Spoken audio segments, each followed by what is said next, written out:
அபார கருணா சிந்தும் ஞானதம் சாந்தரூபிணம் ஸ்ரீ சந்திரசேகரகுரும் பிரணமாமி முதான்வகம். 1979ஆம் வருஷம் சங்கர ஜெயந்தி கர்நாடகத்தில் வியாசநகரே அப்படிங்கிற இடத்துல நடக்கிறத பார்த்துட்டு வரும். அதில் 5 நாள் உற்சவம், 4 நாள் உற்சவம் ஆயிடுத்து. அந்த அக்ஷய திருதியும் போதும் பாடசாலை பசங்கள்லாம் வந்திருக்கு. அவளுக்கு ஆகாரத்துக்கெல்லாம் ஏற்பாடு பண்ண சொன்னால் இதெல்லாம் பார்த்தோம். அந்த உற்சவத்துக்காக என்ன பண்ணியிருந்த பல வித்வான்கள்லாம் வந்திருந்தா. லக்ஷ்மி நாராயண சஷ்டில் அப்படிங்கிறவர், இந்த விழுப்புரத்துலேருந்து லக்ஷ்மி நாராயணன் அப்படிங்கிறவர் அவர் வந்திருந்தார். அதே மாதிரி மீமாம்சா சாஸ்திரத்தில் பெரிய பண்டிதர் கிருஷ்ணராஜபுரம் கே ராமூர்த்தி சஷ்டில் அப்படின்னு அவரோட சிஷ்யா, இன்னும் பல பேர் வந்திருக்கா. நிறையா வந்துட்டே இருப்பா, பல பேர் வந்துட்டு இருப்பா. ஒரு பெரிய வித்வத் சதஸ் கூடியிருக்கோம்னா ஆந்திராலேருந்து பல பண்டிதர்கள் இப்படிலாம் பல பேர் வந்திருந்தா. அதில் அப்படி வந்திருக்கிறது மறுநாளைக்கு கார்த்தால இந்த ஸ்ரீகண்டன் ஏகாம்பரம் இவெல்லாம் பேசிட்டு இருக்கிறது ரிக்வேத வைத்தியநாதன் அப்படிங்கிற ரிக்வேத வைத்திய அப்படின்பா. அவர் ஓடி வந்து இவாள்கிட்ட சொன்னார், இல்லை பெரியவாள்கிட்ட வந்து பாரு, ஒரு அதிசயம், ஒரு காலே இல்லை, ஒருத்தர் கால் இல்லாத ஒருத்தர் ஹேண்டிகேப்பாக இருக்கார், அவர் வந்திருக்கார், பெரிய சாஸ்திரத்தில் பண்டிதராக இருக்கார், பெரியவா ரொம்ப அழகாக அவரோட பேசின்னு இருக்கா, சம்ஸ்கிருதத்தில் அப்படியே லலிதமாக பேசின்னு இருக்கா, ரொம்ப அவளை 2 பேரும் பேசிக்கிறத பார்த்தாலே ஆனந்தமாக இருக்குது, இல்லை வந்து பாரு அப்படின்னா இவாளெல்லாம் விழுந்துருச்சுன்னு ஓடி போய் பார்த்தாக்க அங்கே ஒரு காலு இல்லாத ஒரு வைதிகர் வந்திருக்கார். அவரோட பொண்ணை அழிச்சுன்னு வந்திருக்கார். அந்த பொண்ணை அமரகோஷத்துலேருந்து எல்லாம் வந்து கேட்க ஸ்லோகம்லாம் ஒரே பிரமாதமாக சொல்கிறது, சம்ஸ்கிருதத்தில் அப்படி வெளுத்து வாங்குறா. ஆச்சரியமாக இருந்தது. அப்போ பார்த்தா பக்கத்தில் இந்த ஆனந்தா பிக்சர்ஸ் லக்ஷ்மணையர் அவரோட சம்சாரம் வெள்ளம் வந்திருந்தா.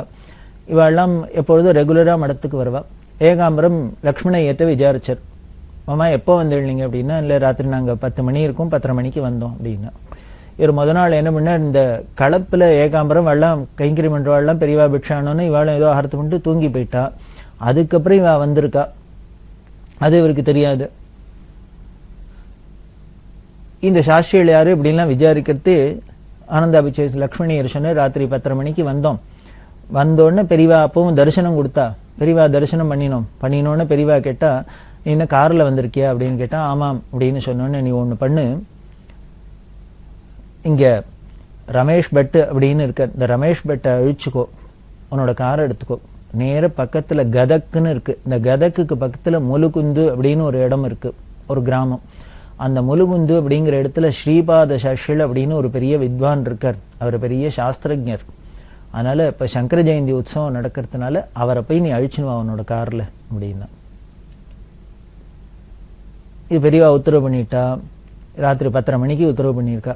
உடனே ஒரு 11 மணி வாக்கில் கிளம்பி 1 மணிக்கு அங்கேருந்து கதக்குக்கு போய் அங்கேருந்து இந்த முலுகுந்துக்கு போய் அந்த சாட்சிகள் வீட்டுக்கு போய் விசாரிச்சுன்னு போய் அவர்கிட்ட சொல்லி பெரியவா உத்தரவுனும் அவர் பரம சந்தோஷம். எல்லாம் தூக்கி தான் உட்காந்து வைக்கணும் அவரை. அவர் பொண்ணையும் அழிச்சுன்னு தூக்கி அழிச்சுன்னு வர இந்த ஆனந்தா பிக்சர்ஸ் லக்ஷ்மணியர் அழிச்சுன்னு வந்து வடிகாரத்தால் 4 மணிக்கு பெரியவாள்கிட்ட அழிச்சுன்னு வந்துட்டார். வடிகாரத்தால் 4 மணிக்கு வந்ததுலேருந்து பெரியவா அவரோட பேசிகிட்டே இருக்கா. அப்போ தான் ரிக்வேத வைத்தா வந்து சொன்னார், பாரு யாரோ ஒருத்தர் வந்திருக்கார், காலங்காரத்தாலே வந்து உட்கார்ந்துன்னு இருக்கார், பெரியவா அப்படி பேசிட்டுக்கா வந்து பாரு அப்படின்னு. அப்புறம் தான் தெரிஞ்சது இவர் வந்தவர் முலுகுந்து ஸ்ரீபாத சாஸ்திரிகள் அப்படின்னு பெரிய மகாமேத சாஸ்திரஜன். பெரியவா அப்புறம் அவரோடெல்லாம் பேசிட்டு அவருக்கு தங்கறதுக்கு ஏற்பாடெல்லாம் பண்ணி கொடுக்க சொல்லி, அவருக்கு ஆகாராதிகளுக்கு வசதியெல்லாம் பண்ணி தர சொல்லி எல்லாம் பண்ண சொல்லிட்டு பெரியவா ஸ்நானத்துக்கு போறா. துங்கபத்ராக்கு ஸ்நானத்துக்கு போனால் இவா எல்லாமும் கூட எல்லாரும் போறா. இந்த ஸ்ரீபாத சாஸ்திரிகள் அவரும் பெரியவாளோட ஸ்நானம் பண்ணணும் அப்படின்னு ஒரு சைக்கிளில் உட்காத்தி வைக்க சொல்லி 2 பேரை பிடிச்சி சொல்லி நேராக அந்த நதிக்கரைக்கு வந்து அவரும் பெரியவாளோட ஸ்நானம் பண்ணி எல்லாம் பண்ணிட்டு வந்தா. அன்னைக்கு சங்கர ஜெயந்தி. சங்கர ஜெயந்திக்கு ரொம்ப கிராண்டாக பிரமாதமாக நடந்தது. சங்கர ஜெயந்தி அப்படின்னா இன்னைக்கு சங்கர ஜெயந்தி அன்னைக்கு பெரியவாளை பார்த்தாலே என்னமோ அப்படியே ஆனந்தம் பொங்கி ததுமோ. இந்த பகவத் பாதாள் ஆதிசங்கரர் அப்படின்னு பெயரை கேட்டாலே போரும் பெரியவாளுக்கு. அவளோட ஆச்சாரிய பக்திக்கு என்ன ஸ்பெஷலாக ஏதாவது வர்ணிச்சு சொல்லணுமா என்ன? பார்த்தேன்னா ராமேஸ்வரத்திலேருந்து ஆரம்பித்து ஹிமாலயம் வரைக்கும் ஆச்சாரியாளோட விக்கிரகங்கள்லாம் பல இடங்களில் பிரதிஷ்டை பண்ணி அந்த சங்கர ஜெயந்தியை கொண்டாடுறது அப்படிங்கிறது அவ்வளவு பிரமாதமாக கொண்டாடி அப்படி எல்லாம் பண்ணுவா. இங்கேயும் அது மாதிரி பிரமாதமா நடந்துட்டு இருக்கு. இந்த சங்கர ஜெயந்தியில வித்வத் சதஸ்னா நடக்கிறது. பல வித்வான்கள்லாம் இன்னும் பல வித்வான்கள்லாம் வந்திருக்காள். எல்லாருக்கும் சாண்டூர் ராஜாவை விட்டு தக்க விதமா சம்பாவனை எல்லாம் பண்ண சொல்லி, சாண்டூர் ராஜா வாழெல்லாம் சொல்லணும். அதாவது ஒன்றும் பெரியவா ஒன்று ஆசைப்பட்டுட்டா ஒன்று வாயை திறந்து சொல்லிட்டா அதுக்கப்புறம் அப்பீலே கிடையாது. என்ன வேணும் அப்படின்னு புலிப்பால் வேணும் அப்படின்னா கூட கொண்டு வந்து நிறுத்திவிடுவா, கொட்டிடுவா. அவ்வளவு பக்தி ஸ்ரத்தை. வித்வத் சதஸ்லாம் நடந்தது. எல்லாருக்கும் தக்க சம்பாவனை எல்லாம் பண்ணப்பட்டது. எல்லாரையும் கூப்பிட்டு அவளோட வேத பாகத்துல என்னென்னலாம் உண்டோ அதெல்லாம் சொல்ல சொல்லி வேதாந்த விசாரம் எல்லாம் பண்ணி ரொம்ப பிரமாதமா நடந்துட்டு இருக்கு சங்கர ஜெயந்தி. இந்த சங்கர ஜெயந்தி ஒவ்வொரு வருஷமும் இப்படிதான் நடக்கும்.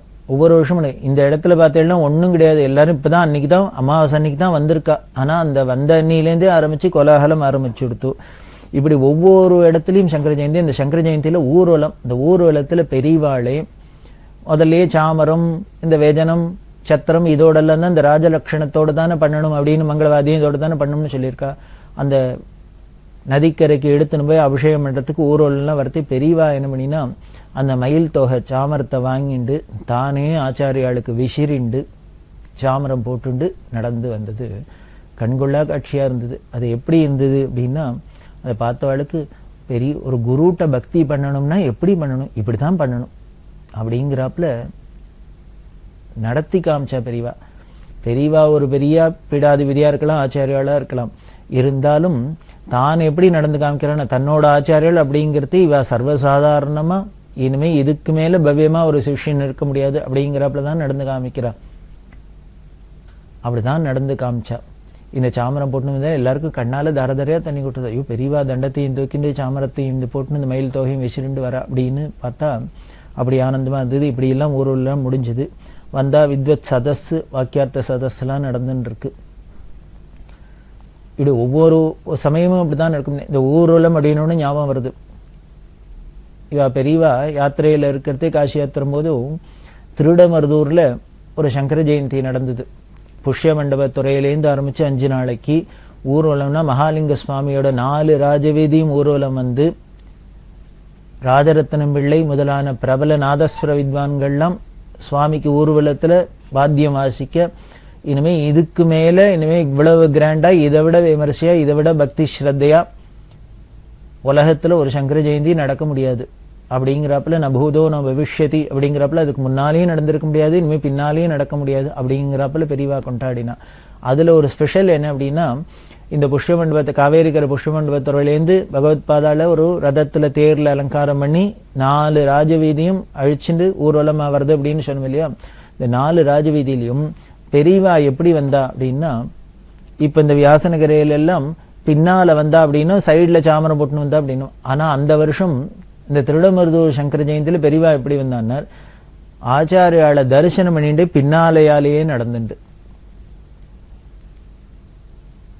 திருடமருதூர் 4 ராஜவீதி எவ்வளவு பெருசு அப்படிங்கிறது போய் பார்த்தவாளுக்கு தெரியும். அந்த ராஜவீதிக்கு வரத்துக்கே காவேரிக்கரையிலேருந்து வரணும்னாலே 1.5 கிலோமீட்டர் நடந்து வரணும். இந்த 4 ராஜவீதி இந்த காவேரிக்கரையிலேருந்து வருது, திரும்பி போறதுன்னா எத்தனை கிலோமீட்டர்?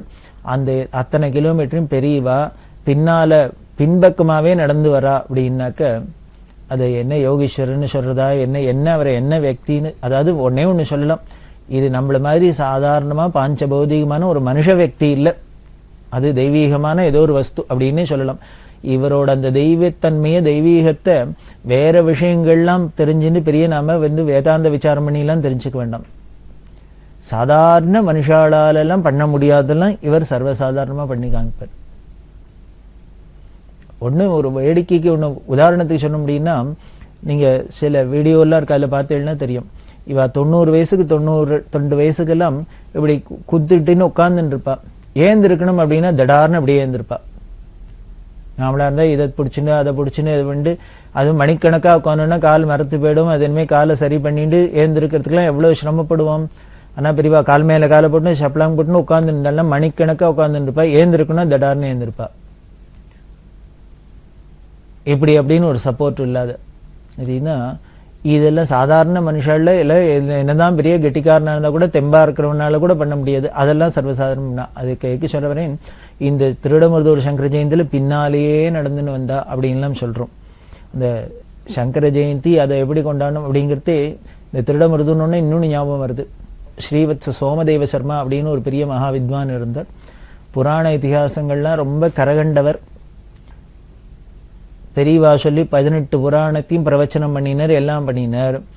அவருக்கு இந்த சங்கர ஜெயந்தியும் போது ஊர்ல நாட்டுல பல இடங்களில் சங்கர ஜெயந்தி கொண்டாடுறா இல்லையா, அந்த சங்கர ஜெயந்தியில அங்கங்க பூஜை எல்லாம் பண்றது, உபன்யாசத்துக்கு ஏற்பாடு பண்ணது எல்லாம் நடக்குமே. அதனால இவர் ஒரு பெரிய உபன்யாசகராக இருந்ததுனால இவருக்கு திருடமருதூர்ல சங்கர ஜெயந்தி செலிப்ரேஷன்ல இவரை சங்கர விஜயம் சொல்லணும், பிரவச்சனம் பண்ணணும் அப்படின்னு இவருக்கு அழைப்பு வந்திருந்தது. அதே சமயத்துல மெட்ராஸ்லயும் ஒரு பெரிய இடம், அந்த இடத்துலயும் இவரை கூப்பிட்டுருந்தா. இவருக்கு குழப்பமா இருந்தது, இங்க மெட்ராஸ்லயே சொல்றதா இல்ல இங்கேருந்து திருடமருதூர் போய் அங்க போய் உபன்யாசம் பண்றதா அப்படின்னு. கருணா சிந்தும் ஞானதம் சாந்தரூபிணம் ஸ்ரீ சந்திரசேகர குரும் பிரணமாமி முதான்வகம். ஸ்ரீவத்ச சோமதேவ சர்மா அப்படின்னு ஒரு பெரிய மகா வித்வான் இருந்தார். புராண இதிகாசங்கள்லாம் ரொம்ப கரகண்டவர். பெரியவா சொல்லி 18 புராணத்தையும் பிரவச்சனம் பண்ணினார், எல்லாம் பண்ணினார். அவருக்கு இந்த சங்கர ஜெயந்தியும் போது ஊர்ல நாட்டுல பல இடங்களில் சங்கர ஜெயந்தி கொண்டாடுறா இல்லையா, அந்த சங்கர ஜெயந்தியில அங்கங்க பூஜை எல்லாம் பண்றது, உபன்யாசத்துக்கு ஏற்பாடு பண்ணது எல்லாம் நடக்குமே. அதனால இவர் ஒரு பெரிய உபன்யாசகராக இருந்ததுனால இவருக்கு திருடமருதூர்ல சங்கர ஜெயந்தி செலிப்ரேஷன்ல இவரை சங்கர விஜயம் சொல்லணும், பிரவச்சனம் பண்ணணும் அப்படின்னு இவருக்கு அழைப்பு வந்திருந்தது. அதே சமயத்துல மெட்ராஸ்லயும் ஒரு பெரிய இடம், அந்த இடத்துலயும் இவரை கூப்பிட்டுருந்தா. இவருக்கு குழப்பமா இருந்தது, இங்க மெட்ராஸ்லயே சொல்றதா இல்ல இங்கேருந்து திருடமருதூர் போய் அங்க போய் உபன்யாசம் பண்றதா அப்படின்னு. ஒரு அந்த குழப்பத்துல இருக்கிறது பெரியவாள்கிட்ட வந்தார். பெரியவா எப்படி சொல்றாளோ உத்தரவு பண்ணாலோ அப்படி பண்ணலாம் அப்படின்னு நினைச்சிட்டு நம்மளாவே தீர்மானம் பண்ண வேண்டாம், பெரியவா சொல்றபடி பண்ணலாம் அப்படின்ட்டு பெரியவாள்கிட்ட வந்தனம் பண்ணு விஜயாபனம் பண்ணு. நீ பெரியவா கேட்டா, நான் அந்த காலத்தில் காசி யாத்திரம் போது திருடமருதூர்ல ஒரு சங்கர ஜெயந்தி நடந்தது அப்படின்னு நீ கேள்விப்பட்டிருக்கியோ அப்படின்னா. அம்மா கேள்விப்பட்டிருக்கேன், அதை கேள்விப்படாதே ஒருத்தரும் இருக்க முடியாது, அப்படி உலகத்துல அப்படி ஒரு அதிசய சங்கர ஜெயந்தி நடந்தது, பெரியவா நடத்தினான்னு சொல்லி கேள்விப்பட்டிருக்கேன் அப்படின்னு. இந்த திருடமருதூர்லயே அவ்வளவு கிராண்டா பண்ணித்து அப்படின்னு. பகவத் பாதாளுக்கு திருடமருதூருக்கு என்ன சம்பந்தம் அப்படிங்கிறது பெரியவா சொன்னா, நீ விஜயம் படிச்சிருக்கியோ இல்லையோ? படிச்சிருக்கேனே. என்ன மாதவியமா? ஆமா மாதவியம் தான் பொதுவா பழக்கத்துல இருக்கிறதுனால அதுதான் முதல்ல பிரிண்ட் போட்டு பிரச்சாரம் பண்ணிட்டா, அதனால அந்த சங்கர விஜயமே பிரபலமா ஆயிடுத்து. ஆனா அதுக்கு முன்னால பல சங்கர விஜயங்கள், பிராச்சீன சங்கர விஜயங்கள்லாம் இருக்கு. இந்த பிராச்சீன சங்கர விஜயத்துக்கும் மாதவியத்துக்கும் நிறைய வித்தியாசமே இருக்கும். அப்படி வித்தியாசம் இருந்து தவறுதெல்லாம் இருந்தா கூட அது என்னமோ பிரிண்ட் பண்ணி பிரச்சாரம் பண்ணிவிட்டதுனால அது எல்லாருக்கும் ஒரு வித்வான்கள்லாம் கொண்டு அதை ரெஃபர் பண்றாப்புல ஆயிடுத்து. அதுதான் பெரியவா கேட்டா, இவரும் அதை தான் சொன்னார். ஆமா மாதவியம் தானே. அது மாதிரி சித்விலாசியம் இன்னும் ஆனந்தகிரியம் எல்லாம் படிச்சிருக்கியோன்னு. ரொம்ப அதிகமா படிச்சது கிடையாது, ரொம்ப விவரமா அதுல பார்த்தது கிடையாது அப்படின்னு. இந்த மாதவியத்துல பகவத் பாதாள் எங்கெங்கெல்லாம் யாத்திரை பண்ணினா, ஆசேது ஹிமாச்சலம் 3 தரம் பாத யாத்திரை பண்ணினா அப்படிலாம் சங்கர விஜயம்லாம் சொல்றது இல்லையோ, அது எந்தெந்த க்ஷேத்திரங்களுக்கெல்லாம் போனா ஊருக்கெல்லாம் போனான்னு இதான் டீட்டெயில்ஸ் இருக்கும் அப்படின்னு. அதிகமா இல்லை அப்படின்னு. அந்த மாதவியத்துக்கே வியாக்கியானம் எழுதியிருக்கா, அத்வைத ராஜ்யலக்ஷ்மி அப்படின்லாம் பேரு. அதுல எல்லாம் அதை பார்த்திருக்கேன் அப்படின்னு. அதுல வருது இந்த மாதவியத்துல பகவத் பாதாள் திருடமருதூர் அந்த பல இடத்த சொல்றதே எங்கெங்கெல்லாம் யாத்திரை பண்ணாங்கிறது இந்த திருடமருதூருக்கு வந்த வேணும் இல்லாம சொல்லி சிதம்பரத்துக்கு போனா, மத்தியார்ஜுனத்துக்கு வந்தா இதெல்லாம் சொல்லப்படுறது. மாதவியம் ஒரிஜினல்ல இல்லைன்னா கூட அது வியாக்கியானத்து இல்லாமல் இதெல்லாம் வருது. ஏன்னா மற்ற சங்கர விஜயங்கள்லாம் ஒட்டி அதுல இருக்கிற டீட்டெயில்ஸ் எல்லாம் அதெல்லாம் விவரமா சொல்லிக்க, அதை வச்சுன்னு தான் இந்த வியாக்கியானத்திலே அதை சொல்லியிருக்கா. அதுல இந்த திருடமருதூருக்கு பகவத் பாதாள் வரத்தே ஆச்சாரியால் பிரார்த்தனை பண்ணிக்கிறா. இது அத்வைதம் தான் சத்தியம் அப்படின்னு சித்தாந்தம்னு ஸ்தாபிதம் பண்ணியாச்சு, பரம தாத்பரியம் அப்படின்னு. அதுக்கு கிரந்தங்கள்லாம் எழுதியாச்சு, எல்லாம் பண்ணியாச்சு. இருந்தாலும் அது ஈஸ்வரனே அப்ரூவ் பண்ணணும் அப்படின்னு ஆசை. பல வித்வான்களோட வாதம் பண்ணி இதுலே அதை ஸ்தாபிதம் பண்றோம்னா கூட ஈஸ்வரனே அதுக்கு ஒரு அப்ரூவல் கொடுக்கணும் அப்படின்னு மகாலிங்கத்திட்ட பிரார்த்தனை பண்ண எல்லாரும் வித்வான்கள்லாம் கூடியிருக்கா. அப்படி இருக்கிற சமயத்துல அத்வைதம் தான் சத்தியமா அப்படின்னா அத்வைதம் சத்தியம் அத்வைதம் சத்தியம் அத்வைதம் சத்தியம் அப்படின்னு மகாலிங்க சுவாமி டேந்து ஒரு கையை வெளியில வந்து கையை தூக்கி அத்வைதம் சத்தியம் அத்வைதம் சத்தியம் அத்வைதம் சத்தியம் 3 தரம் சத்திய பிரமாணம் பண்ணினு அதுக்கப்புறம் கை மறைஞ்சு போயிடுது. இந்த ஒரு நிகழ்ச்சிக்கு ஞாபகார்த்தமாக தான் காஞ்சி காமகோடி பீட சங்கர மடத்துல திருடமருதூர் இருக்கிற சங்கர மடத்துல இந்த நிகழ்ச்சியை ஞாபகப்படுத்துறாப்புல அந்த மடத்து வாசல்ல பார்த்தேன்னா மேல கோபுரம், அந்த கோபுரத்துல மகாலிங்க சுவாமி கையபடி வெளியில வந்து பகவத் பாதாள் இருக்கிறாப்புல அத்வைதம் சத்தியம் அப்படின்னு எழுதியிருக்கும். இந்த நிகழ்ச்சியை ஞாபகப்படுத்தணும் அப்படிங்கிறதுக்காக. அப்படி அத்வைதம் சத்தியம்னு பகவத் பாதாளுக்கு மகாலிங்க சுவாமி நேர அசரீரியாவே சொன்ன இடம், சத்திய பிரமாணம் பண்ணின இடம். அதனால உனக்கு இப்ப புரிஞ்சிருக்கும் பகவத் பாதாளுக்கும் திருடமருதூருக்கும் எவ்வளவு நெருங்கின தொடர்பு உண்டு, மத்தியார்ஜுனத்துக்கும் எவ்வளவு முக்கியமான ஸ்தலம் அப்படின்னு ஆச்சாரியாவோட சரித்திரத்துல எவ்வளவு முக்கியமான இடம்னு உனக்கு தெரிஞ்சிருக்கும் அப்படின்னு சொல்லிட்டு இது இத்தனை எதுக்காக சொன்ன அப்படின்னு. அதனால நீ திருடமருதூர்லேருந்து சங்கர ஜெயந்திக்கு வந்து உன்னை உபன்யாசம் பண்ணணும்னு கூப்பிட்டுருக்கான்னு சொல்ற. அதனால திருடமருதூர்ல போய் பண்ணு.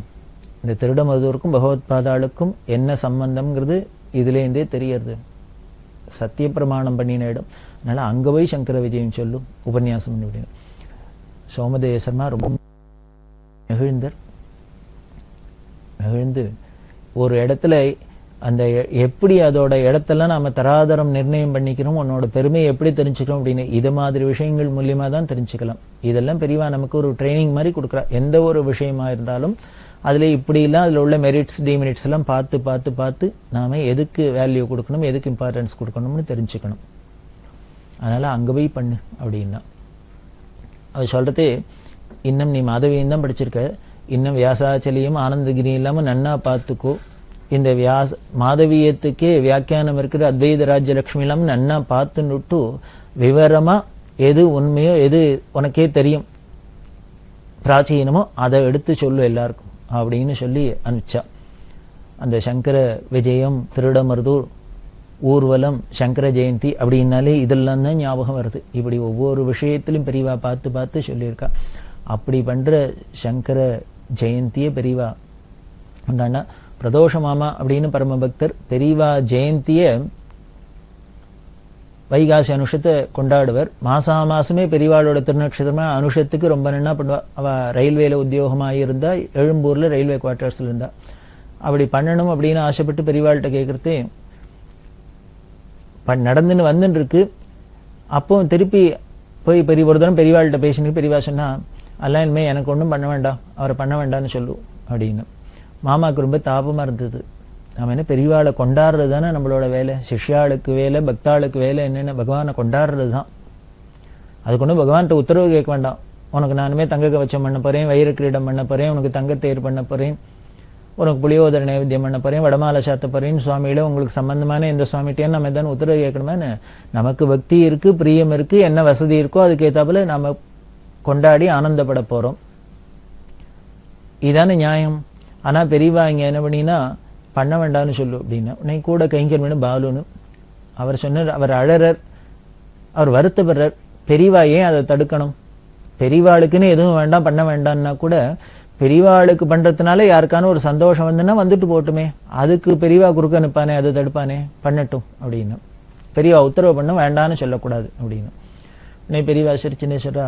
எனக்கு பண்ணினா அவருக்கு சந்தோஷம், ஆனா நான் ஒண்ணு சொல்றேன், அதை பண்ணினான்னா எனக்கும் சந்தோஷம் அவருக்கு சந்தோஷம், அதையே பண்ண சொல்றியான்னு. பிரதோஷமா சொன்னா ஆஹா பண்றேன் அப்படின்னா. சங்கர ஜெயந்தி என்ன பண்ண சொல் அப்படின்னு. பகவத் பாதாள் இல்லைன்னா இன்னைக்கு உலகத்துல தர்மம் இல்லை. அதனால பகவத் பாதா ஜெயந்தியை நன்னா கொண்டாட சொல்லு. ஜெயந்திக்கெல்லாம் ஜெயந்தி அப்படின்னு சங்கர ஜெயந்தியை பத்தி சொல்றதே சொல்லுவா. அந்த பகவத் பாதாளோட பெருமையை நாம தெரிஞ்சுக்கணும்னா அந்த பகவத் பாதாள் காஞ்சி காமகோடி பீடம்னு ஒரு பீடத்தை ஸ்தாபிதம் பண்ணி 2500 வருஷமா அது இந்த பாரம்பரியம் தொடர்ந்துட்டு அதுல 68ஆவதா பெரியவான்னு ஒரு व्यक्ति இல்லைன்னாக்க, ஒரு ஆச்சாரியர்கள் இல்லைன்னா நாம அந்த பகவத் பாதாளோட பெருமையுமா தெரிஞ்சுட்டு போறது இந்த உலகம். அதனால்தான் பிரதோஷ மாமாக்கு என்னன்னு ஜெயந்திக்கெல்லாம் ஜெயந்தி சங்கர ஜெயந்தின்னா அந்த சங்கர ஜெயந்திக்கும் ஜெயந்தி பெரியவா ஜெயந்தி, அந்த வைகாசி அனுஷத்தை அப்படி கொண்டாடணும் அப்படின்னு அவ்வளவு தீவிரமா இருப்பான். மாமாட்ட இப்ப உத்தரவு பண்ண சங்கர ஜெயந்தியும் என்ன பண்ண சொல்லு அப்படின்னு. இப்படி பண்ண சொல்லுன்னு சொல்லிட்டு